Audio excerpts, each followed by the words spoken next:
Assalamualaikum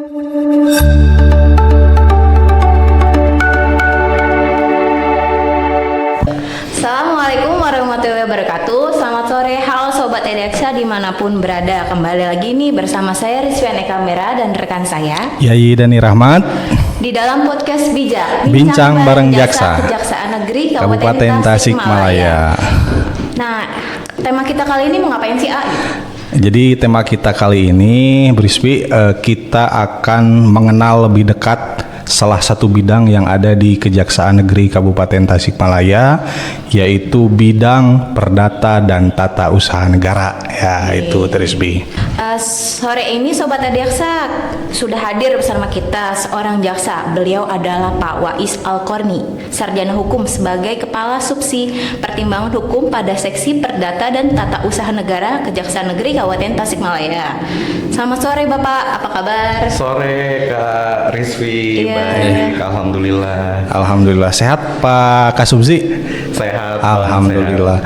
Berarti ini Pak Kasubzi Pak Kepala Subseksi Pertimbangan Hukum ya Pak ya? Ya, di SK-nya Seksi Pertimbangan Hukum. Perdata dan Tata Usaha Negara. Ya. Mungkin biar Sobat Adiaksa mengenal, silakan untuk Bapak memperkenalkan diri kepada Sobat Adiaksa biar lebih akrab. Harus gitu ya, harus Iya. kita mendekatkan ya. Betul Bapak, betul. Mendekatkan. Oke. Apa aja nih yang dikenalinnya nih?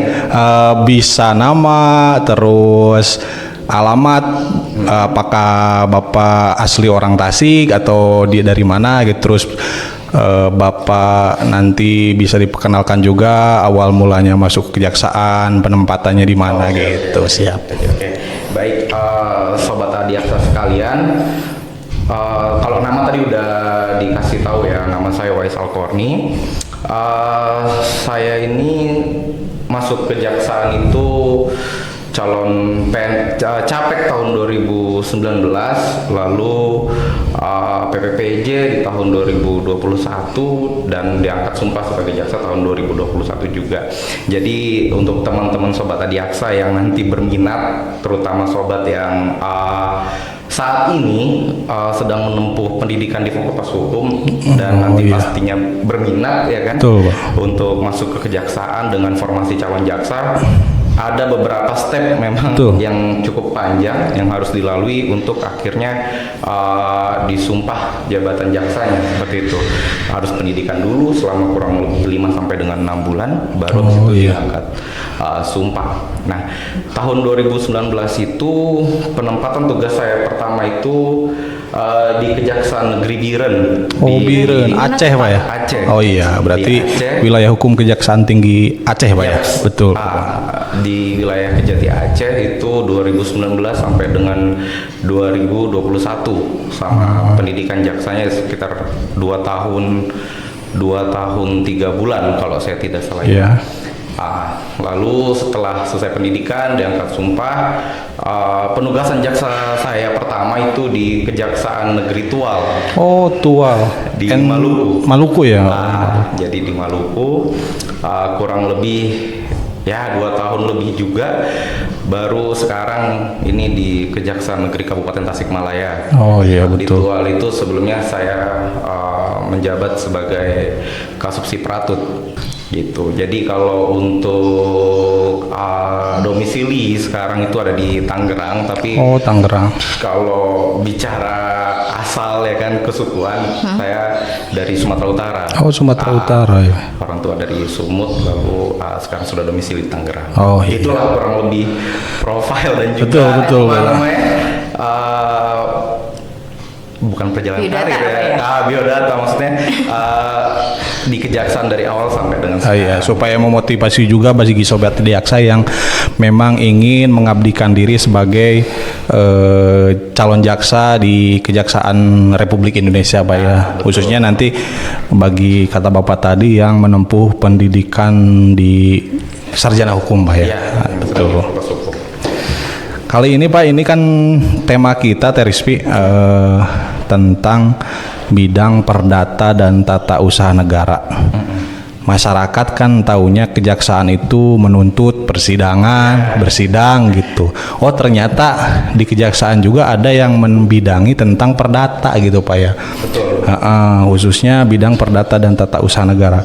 Ini bagi mungkin pembuka aja Pak, pertanyaan dari saya terkait hubungannya Bapak sebagai Kepala Subseksi Pertimbangan Hukum Pak ya.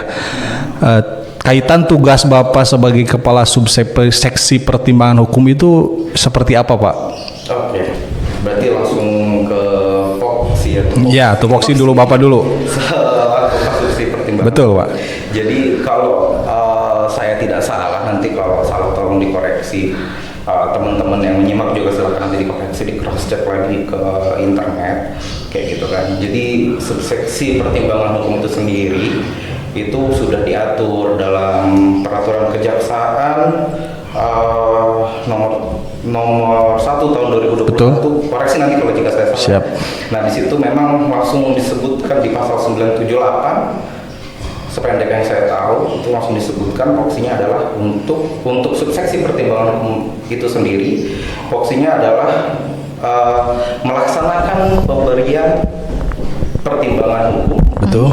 Habis itu tindakan hukum lain dan juga memberikan layanan dalam lingkup hukum perdata kayak gitu. Jadi perlu teman-teman ketahui, sobat Adiaksa juga ketahui bahwa tadi kan sudah disampaikan di awal, orang kan selama ini pada umumnya menganggap bahwa kejaksaan ini sebagai penuntut umum, betul bersidang ataupun ada tugas lainnya itu selaku penyidik, tindak pidana korupsi. Betul. Tapi di luar itu ada bidang perdata dan tata usaha negara, yang mana tadi yang saya sampaikan kalau terkait tupoksi saya itu tadi memberikan melaksanakan pemberian pertimbangan, tindakan hukum lain dan juga pelayanan dalam hukum perdata. Secara kalau kita pakai undang-undang yang lebih tinggi lagi, undang-undang kejaksaan itu padanannya ada dalam sependek yang saya tahu, nanti tolong dikoreksi. Betul, siap. Sobat adik saya juga bisa koreksi karena kan yang namanya literatur perundang-undangan itu harus dibaca. Betul Pak. Jadi kalau kita hafalin cukup banyak nih. Betul Pak, betul. Di internal kejaksaan sendiri juga cukup banyak. Saya bilang bahwa di undang-undang yang terbaru, kejaksaan yang terbaru 11 ya, 11 2021 itu di pasal 18 ayat 2 itulah salah satu padanannya, artinya adalah legal standingnya Datun itu ada di situ. Siap. Jadi Jaksa Agung sebagai penuntut umum tertinggi di negara Kesatuan Republik Indonesia dan juga sebagai pengacara negara, di ayat 2-nya disebutkan bahwa kalau bahasa pasalnya itu bahwa dengan surat kuasa khusus dapat mendampingi pemerintah baik itu menghadapi sengketa baik itu di dalam ataupun di luar pengadilan. Nah, kayak gitulah. Jadi itulah kurang lebih padangan mengenai bidang perdata dan tata usaha negara itu sendiri. Siap. Lalu di aturan-aturan di bawahnya tadi yang saya sudah sebutkan juga masalah tupoksi saya itu juga diatur dalam peraturan kejaksaan nomor 1 tahun 2021. Siap. Lalu sementara untuk SOP bidang Datun itu sendiri itu ada di peraturan kejaksaan nomor 7 tahun 2021. Siap. Jadi situ ada pedoman mengenai pelaksanaan bantuan hukum baik itu yang litigasi ataupun litigasi.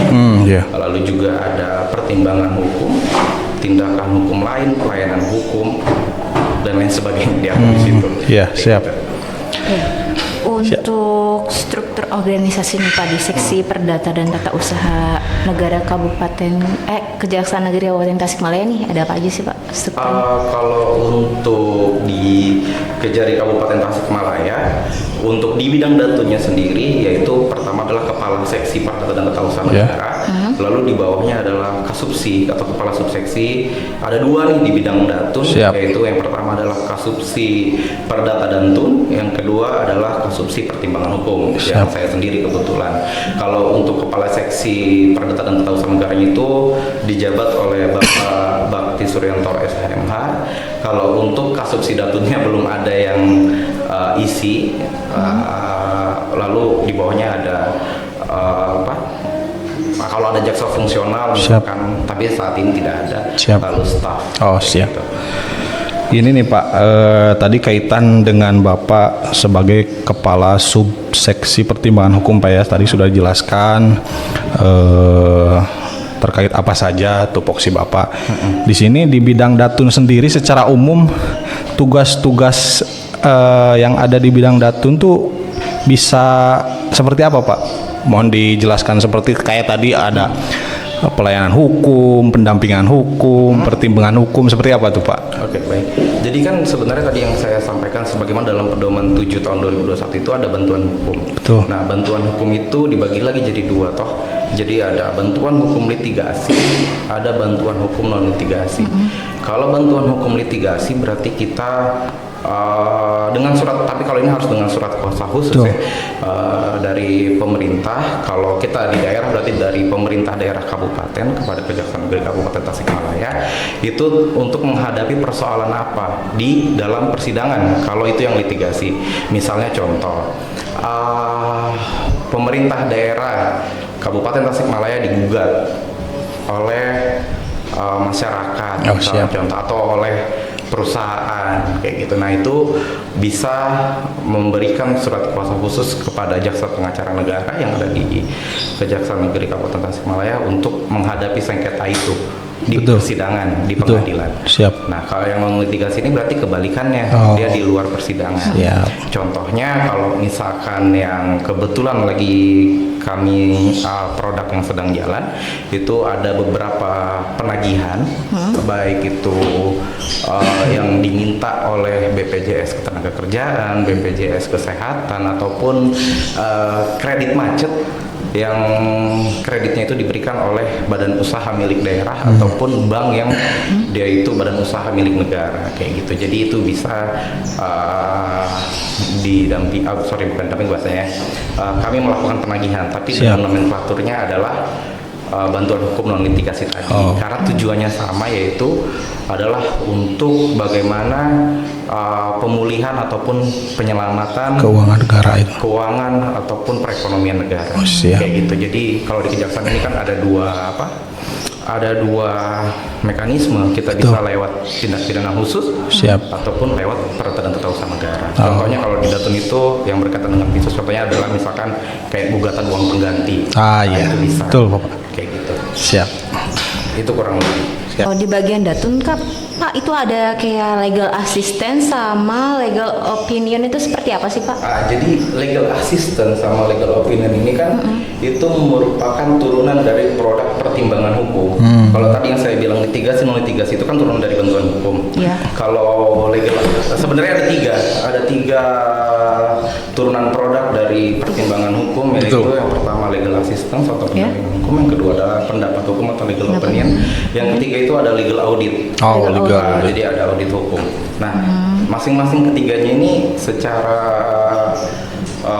mekanismenya berbeda pastinya, karena kalau tadi berbicara tentang legal assistance itu dia jaksa pengacara negara memberikan konsultasi secara berjenjang, secara bertahap kepada pemerintah daerah ataupun kepada pemohon yang merupakan, kalau di kabupaten berarti kan SKPD nih, contohnya misalkan untuk memitigasi resiko. Jadi tujuannya itu untuk memitigasi resiko terhadap satu kegiatan tertentu yang ingin dilaksanakan oleh pemerintah daerah. Kalau kita bicara kabupaten kayak gitu. Jadi misalkan contoh kayak ada pekerjaan pembangunan proyek apa, kita memitigasi risikonya di situ kayak gitu loh. Biar apa? Biar nggak ada hal-hal yang dapat menyebabkan kerugian keuangan ataupun perekonomian negara. Gitu. Makanya didampingi mulai dari awal sampai dengan akhir. Nah, itulah tujuannya. Tadi saya bilang semua kegiatan Datun itu hampir semuanya mayoritas untuk bagaimana caranya kita memitigasi agar tidak terjadinya kerugian keuangan ataupun perekonomian negara. Nah, itu untuk yang legal assistance. Legal opinion, yang kedua, legal opinion itu adalah berupa pendapat hukum secara tertulis, baik itu yang dimohonkan ataupun yang tidak dimohonkan, yang diberikan oleh JPN kepada pemerintah daerah, kita bicara kabupaten sekali lagi, pemerintah daerah kabupaten agar apa? Agar semuanya ini apapun kegiatan yang dilaksanakan itu sesuai dengan asas good governance. Betul. Kayak gitulah. Jadi tapi untuk legal opinion ini hanya terbatas pada analisa yuridis normatif. Siap. Jadi legal opinion ini kita nggak bisa memberikan arahan apa tindakan selanjutnya yang harus diberikan, yang dilakukan oleh Pemkab. Kita nggak bisa kayak gitu. Kita Siap. hanya memberikan saran bahwa ini kayak misalkan ini kurangnya di sini, ini harusnya kayak gini, ini harusnya seperti ini, harusnya seperti itu. Jadi kita nggak bisa langsung mendikte Pemkab atau pemerintah daerah itu harus sesuai legal opinion ya, enggak. Jadi kan takutnya disalahartikan legal opinion itu seakan-akan dijadikan sebagai alasan untuk membenarkan sesuatu. Padahal itu tidak seperti itu ininya, tujuannya. Tapi tujuannya adalah memberikan pendapat saja, kayak gitu. Siap. Nah, kalau untuk legal audit sendiri itu adalah pemeriksaan terhadap kalau saya tidak salah ingat itu pemeriksaan terhadap sebuah dokumen. Itu biasanya kita kalau di pedomannya itu harus pakai analis lagi sih. Siap. Seperti itu kalau untuk yang legal audit. Jadi kalau untuk yang legal audit ini adalah melihat bagaimana kepatuhan dari aspek perdata dan tun. Contohnya misalkan kayak gini, sekarang kan lagi dicanangkan mengenai tingkat komponen dalam negeri itu. Siap, betul. Itu kan harus dicek lagi bahwa ini satu, misalkan kan kalau di Pemkab pasti kan biasanya pengadaan barang dan jasa toh. Betul. Nah itu apakah sudah memenuhi TKDN atau belum? Itu contoh-contoh salah satu. Siap. Jadi intinya sebenarnya walaupun berbeda satu sama lain antara turunan produk pertimbangan hukum itu sendiri, tapi kurang lebih hampir sama nih. Cuma tinggal nanti apa yang dimintakan, apa yang dimohonkan oleh pemerintah daerah kepada jaksa pengacara negara, kayak gitu. Nanti tinggal kita telaah ini pasnya masuknya di mana. Dan yang perlu diketahui juga, telaah itu juga kan harus kita cek juga ini konflik of interest atau enggak. Kayak misalnya tadi, makanya tujuannya adalah memitigasi risiko, jangan sampai ini di awal sudah ada kecurangan nih, sudah ada potensi tipikornya lebih besar nih. Gitu. Nah itu kita nggak bisa kita memberikan pendampingan karena dari awal menurut pendapat jaksa pengacara negara ini udah ada kecurangan-kecurangan. Betul. Kayak gitu. Siap. Oke Pak, itu legal assistant dan legal opinion tadi legal audit. Nah itu kan bahasa-bahasa yang sering didengar, apakah itu di TV gitu kan Pak ya, apakah itu di medsos kelihatan seperti ini gitu Pak ya. Terus tadi Bapak bilang kan di Datun juga ada pelayanan hukum gitu Pak ya, pelayanan hukum. Nah, kalau di kita ini khususnya di bidang perdata dan tata usaha negara Kejaksaan Negeri Kabupaten Tasik, apa saja sih Pak pelayanan hukum yang dimiliki di kantor kita itu Pak? Kalau di Kejari Kabupaten Tasikmalaya itu kami punya dua pos pelayanan hukum. Yang pertama ada di kantor Kejaksaan Negeri sendiri. Yang kedua itu ada di kantor di Sekretariat Daerah Kabupaten Tasikmalaya. Jadi itu kan sifatnya hanya bentuk konsultasi terlebih dahulu. Seperti apa ya, kita memberikan saran secara lisan saja. Kalaupun nanti dari permasalahan dikonsultasikan itu, lalu mereka memohon dengan surat, baru kita tindak lanjuti. Kayak gitulah. Dan begitu juga misalkan di sini kan terbuka juga untuk masyarakat. Di kantor kita Pak ya. Terlebih juga selain daripada di sini kegiatan pelayanan hukum itu sendiri sudah ada juga dalam bentuk online. Contoh misalnya lewat WhatsApp ya. Betul. Dan juga Halo JPN. Jadi kalau bagi sobat Adiaksa yang, tapi ini saya bukan sebagai dosen pembimbing. Siap. Ada ya. Nah, tapi harus hanya sebatas ruang lingkup perdata dan tun. Siap. Kayak gitu yang bisa ditanyain. Kita sharing-sharing sih sifatnya. Jadi saya sendiri nggak mau menggurui karena pasti banyak kurangnya toh. Jadi lebih baik sharing. Siap.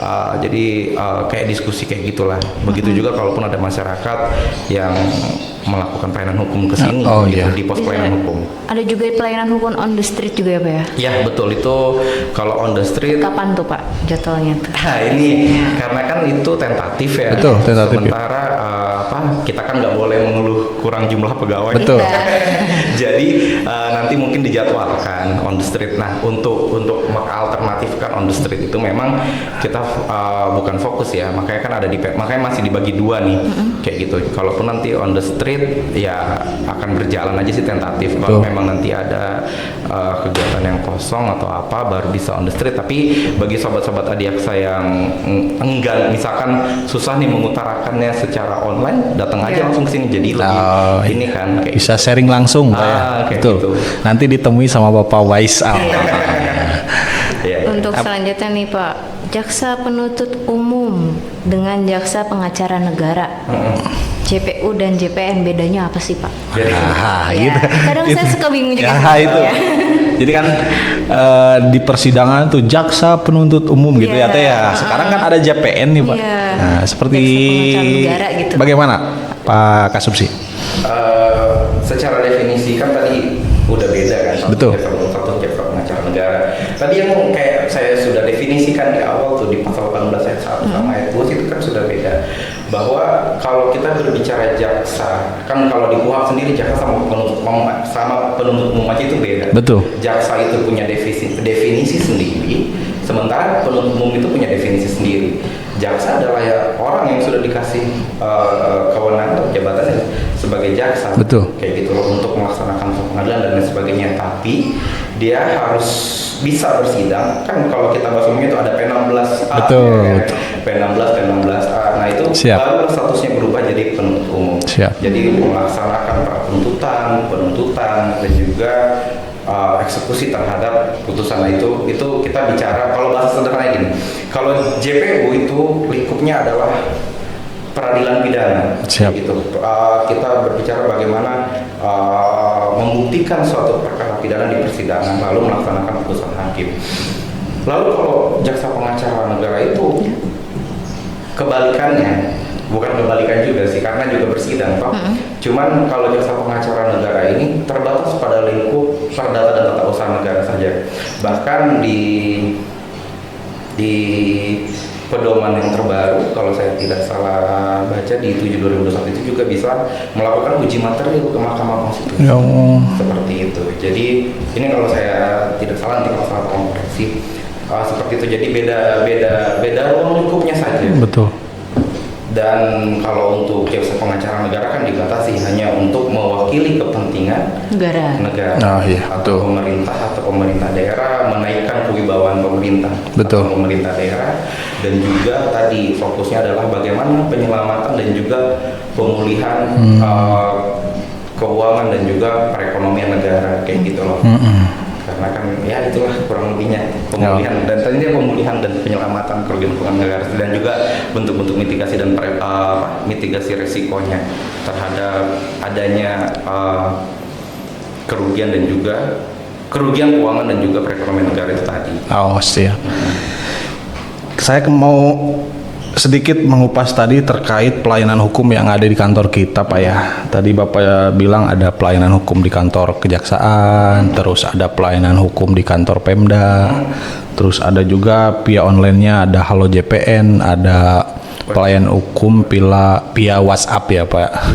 Dan yang terakhir itu ada kata Terispi tadi on the street. Itu masyarakat supaya bisa menggunakan layanan-layanan tersebut tuh apa syaratnya dan harus bagaimana sih Pak? Kalau syarat sih nggak ada ya. Yeah. Paling cukup bawa, kalau yang tatap muka langsung paling bawa KTP aja biar kita dapat diregister. Betul. Kan, kayak gitu.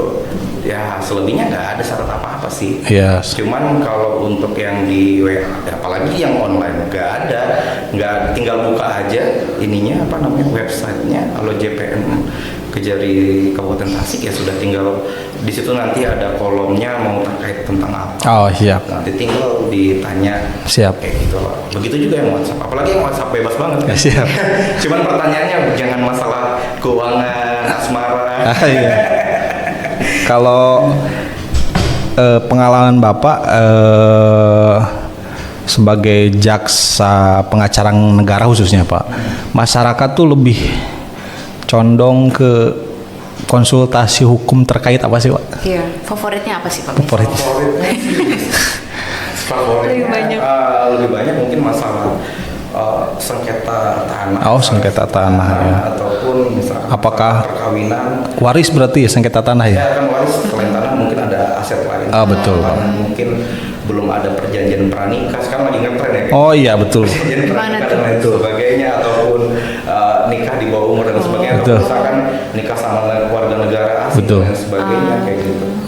Tapi ya kurang lebih, tapi paling banyak ya masalah pertanahan sama perkawinan sih. Oh iya, berarti cenderung masyarakat tuh lebih konsultasinya seperti permasalahan-permasalahan tersebut Pak ya. Iya, kurang lebih selama saya bertugas ini baru itu aja kayak gitu. Tapi kalau contoh ada masyarakat yang memang dia sedang membutuhkan apakah itu informasi terkait hukum pidana dan mau konsultasi, apakah boleh atau tidak Pak? Sekarang gini, ini kan kalau masalah pidana itu udah hal lain ya maksudnya. Betul. Jadi dia mau konsultasi dulu terkait dengan apa? Iya. Ya, kalau konsultasi dia merupakan keluarganya misalkan Betul. dari si tersangka ataupun terdakwa, yang kita nggak bisa Betul. memberikan konsultasi hukum itu. Oh, iya. Karena kan juga sudah diberikan hak untuk menunjuk penasihat hukumnya sendiri untuk perkara pidana seperti itu. Jadi kita nggak ada tuh konsultasi untuk masalah pidana. Oh, iya, betul. Kalau di ada tunduk sendiri. Betul. Jadi silakan konsultasikan dengan pengacaranya. Ah iya.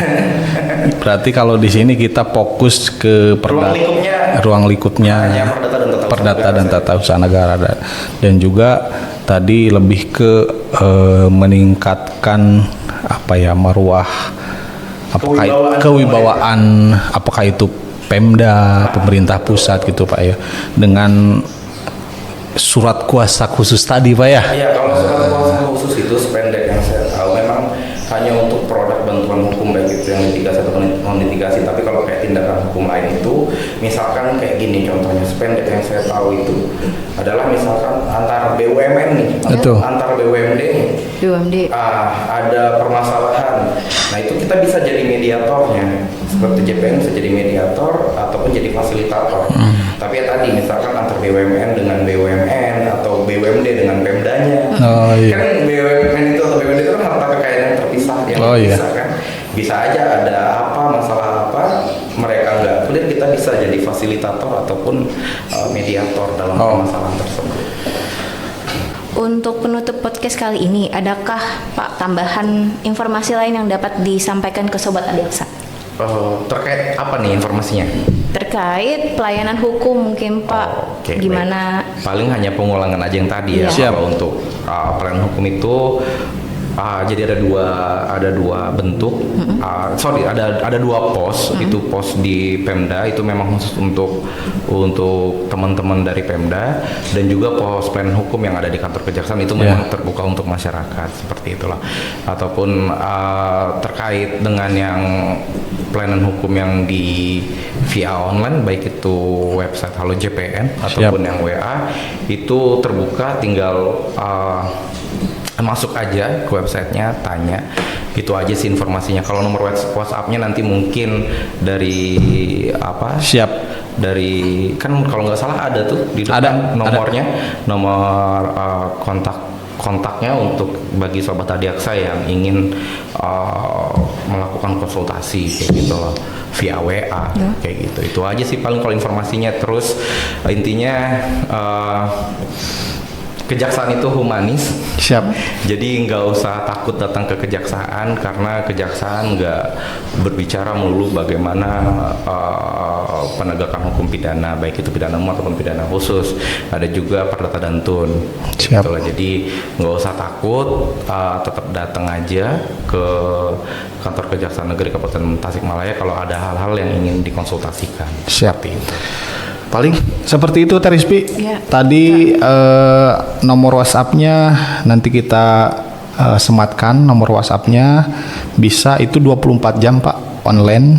Insya Allah nanti petugasnya akan langsung menanyakan ke bidang datun khususnya ya Pak ya. Paling seperti itu, Tersmi.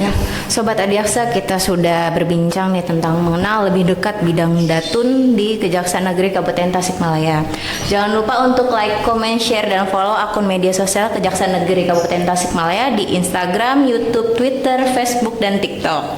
Saksikan podcast bijak kami yang selanjutnya dengan pembahasan menarik lainnya. Terima kasih atas perhatiannya dan mohon maaf apabila ada kekurangan. Selamat sore dan wassalamualaikum warahmatullahi wabarakatuh.